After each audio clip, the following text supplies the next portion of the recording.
오늘의 큐티 말씀은 마태복음 7장 21절부터 29절입니다. 제목, 어디에 집을 지을 것인가? 먼저 앞뒤 문맥을 살펴보겠습니다. 산상수훈의 마지막 단락이면서 7장의 후반부는 좁은 문, 좁은 길로 가라고 말씀하십니다. 예수님과 함께하는 그 길이 바로 좁은 문입니다.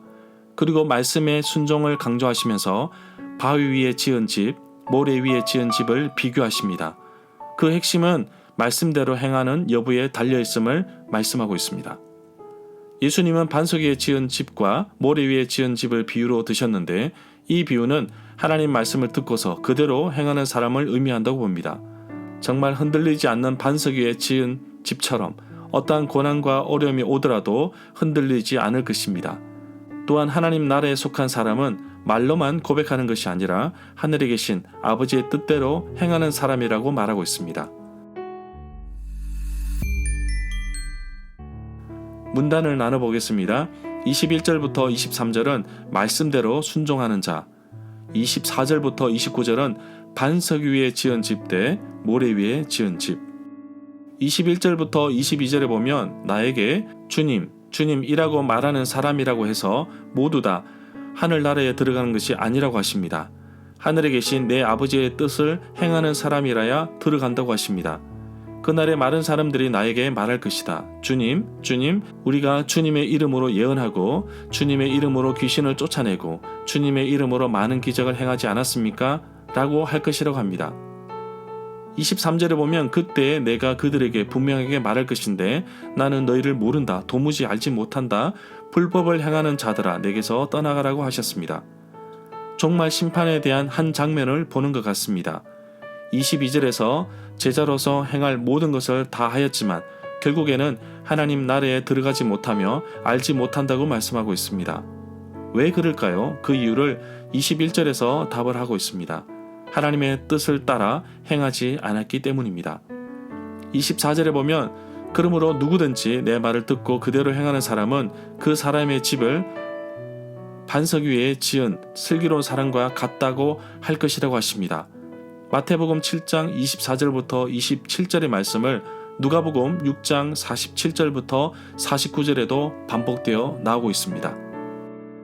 비, 홍수, 바람 같은 것은 심판을 상징한다고 봅니다. 두 집을 짓는 건축가의 비유를 들면서 말씀하시는 이야기의 핵심은 듣는 데서 끝마치는 것이 아니라 듣고 행함에 있는 것을 알 수 있습니다. 이 내용은 야고보서 1장 22절부터 25절에서도 찾아볼 수 있습니다. 행함이 없는 믿음은 죽은 믿음이라고 하였지만 그 행함은 믿음을 전제로 하고 있습니다. 28절부터 29절에 보면 마태복음에서는 예수님의 설교 연설이 5개가 나옵니다. 연설을 마치는 부분에서는 28절의 말씀에서 나오는 것처럼 이런 형식으로 나옵니다. 예수님의 가르치심에 사람들이 놀라지 않을 수 없었습니다. 예수님께서 그 가르치시는 것이 율법학자들과 달리 권위를 지니신 분처럼 가르치시기 때문입니다. 절마다 상세한 설명과 구절에서 그리고 핵심 내용과 중심 줄거리는 네이버 블로그에 올려져 있습니다. 내게 주시는 교훈입니다. 매일 하루의 삶을 시작하기 전에 하나님 말씀으로 시작합니다. 남들이 하지 않는 방식으로 성경 구절구절을 파헤치며 그 뜻을 찾고 삶에 옮기기 위해 부단히 노력을 하고 있습니다. 이건 역시 좁은 문, 좁은 길이라고 할 수 있을 것입니다. 사람들이 잘 찾지 않는 길이기에 때로는 혼자 시간 싸움하기도 합니다. 영적인 싸움도 하기 때문에 힘들기도 하고 외롭기도 합니다. 그래도 이 길을 묵묵히 걸어가는 것은 예수님께서 나와 함께 하시기 때문입니다.